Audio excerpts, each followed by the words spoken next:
नमस्ते नमस्ते हाम्रो अहिले हालसालै अटो रिकन्डिसन महासंघ जुन अहिले थोरै साना साथीहरूलाई थोरै मनमा केही बिजेको जस्तो लाग्छ मलाई। यसको विषयमा हजुरले के भन्न चाहनुहुन्छ सर? सर बिज्नु नपर्ने हो हैन। गत साल रिकन्डिसन अटो व्यवसायी सङ्घको चुनाव भइसकेपछि चुनावमा उम्मेसी दुईटा मध्ये एउटा प्यानलले एउटै पदका दुईटा मध्ये एउटा उम्मेदवारले जित्ने अवस्थामा हारजितलाई सामान्य रूपमा लिन सक्नु पर्थ्यो। हारजित चाहिँ परिणाममा आउने हो, जे आयो नि परिणाम लिन्छु भन्ने मानसिकता नहुँदा, हार होइन जितको लागि मात्रै दौड्या भनेर हारको लागि प्रिपेयर नहुँदाखेरि हार पनि हुनसक्छ भन्न नसोच्दाखेरि यो भएको भन्ने लाग्छ मलाई। अनि हजुरको अहिले छ नि यी दुई साथीहरूलाई मिलाउनको लागि हजुरको भूमिका चाहिँ के रहन्छ सर? सर यसमा एकदम सजिलो छ। यहाँ सबैजना साथीभाइहरूसँग हाम्रो व्यक्तिगत रूपमा कोहीसँग केही पनि दुराशय छैन। हजुर, व्यक्तिगत रूपमा केही पनि समस्या छैन। व्यक्तिगत रूपमा भेटघाट गर्ने, चियापानी खाने, व्यवसाय गर्ने सबै काम भएकै छ होइन। यसमा चाहिँ भएको भनेको सङ्घ बिचको लडाइँ हो।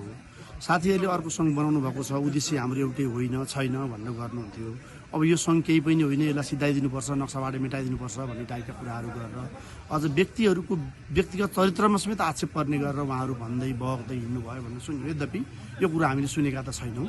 त्यसो हो भने साथीहरूले पनि जिम्मेवार साथीहरूले नभएको कुरा त नभन्नु हुन्थ्यो होला, उहाँहरूले भनेको हुनाले सुनिया होला भन्ने रह्यो एउटा।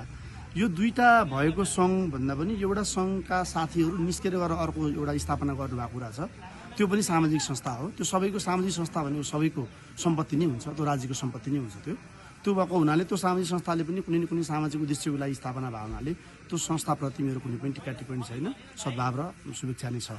रह्यो दुईटा सङ्घ मिलाउने कसरी भन्ने भन्दा सङ्घ मिलाउने भन्दा पनि पहिला सङ्घको उद्देश्य मिलाउने कुरा हो।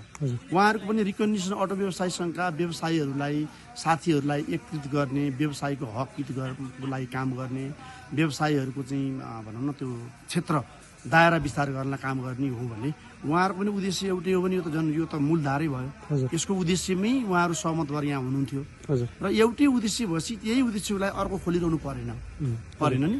त्यो भएर उद्देश्य एउटै भए हुनाले तपाईँहरूबाट पनि कुनै अप्ठ्यारोहरू कुनै गल्तीहरू भएको छ भने यहाँले पनि आत्मालोचित हुनु पर्यो, यतापट्टिबाट पनि भएको छ भने आत्मालोचित हुनु पर्यो।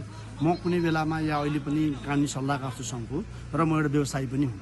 व्यवसायीलाई एउटा व्यवसायी अर्को साथी नभए हुँदैन। व्यवसायको काम भनेको व्यवसाय नै गर्ने हो। झगडा गर्दै व्यक्तिगत तिक्तता साँच्दै हिँड्ने कुरा पनि होइन, त्यो सम्भावना पनि छैन।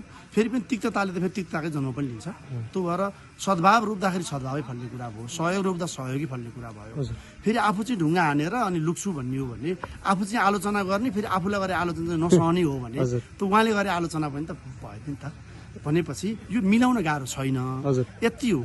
यताबाट कुनै कमी कमजोरी भएको छ भने आत्मालोचित भएर सरी भनेर के भनेर यतापट्टिका साथीहरू पनि एक कदम ब्याक हट्ने, उतापट्टिका साथीहरूले पनि यो प्रब्लम थियो, अब यसमा चाहिँ हामी पनि सोच्छ नि भनेर फेरि एकपल्ट बृहत्तम छलफल गरेर संवाद गरेर उद्देश्य एउटा भएको चिजको त एक ठाउँ बसेर काम गर्न सक्यो नि त। यहाँ कसैलाई पनि सजिलो छैन। अझ भन्यो भने बिचका साथीहरूलाई त उतापट्टिको संस्थाले बोलाउँछ उतापट्टि पनि जानुपर्ने, यतापट्टिबाट बोलाउँछ यतापट्टि पनि जानुपर्ने, कुन ठिक हो कुन बेठिक हो टाइपको जुन एउटा चाहिँ द्विधात्मक स्थिति पैदा भएको छ। यसको लागि पनि यो सङ्घ मिलाउनु जरुरी छ भन्ने हो मेरो। यद्यपि म यो सङ्घको पनि सदस्य छुइनँ, त्यो सङ्घको पनि सदस्य छुइनँ।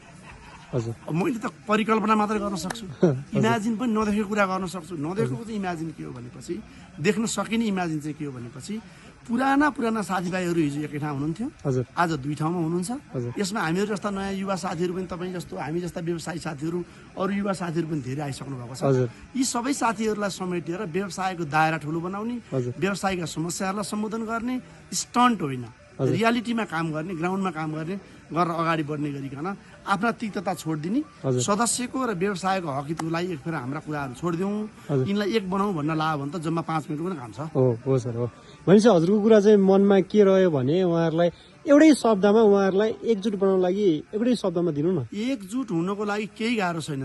तिक्तता त्यागौँ, इगो त्यागौँ। हामी हिजो पनि मिलेकै साथी हौँ, भोलि पनि मिल्न गाह्रो छैन। धेरै धेरै धन्यवाद थ्याङ्क यू हजुरलाई। Thank you.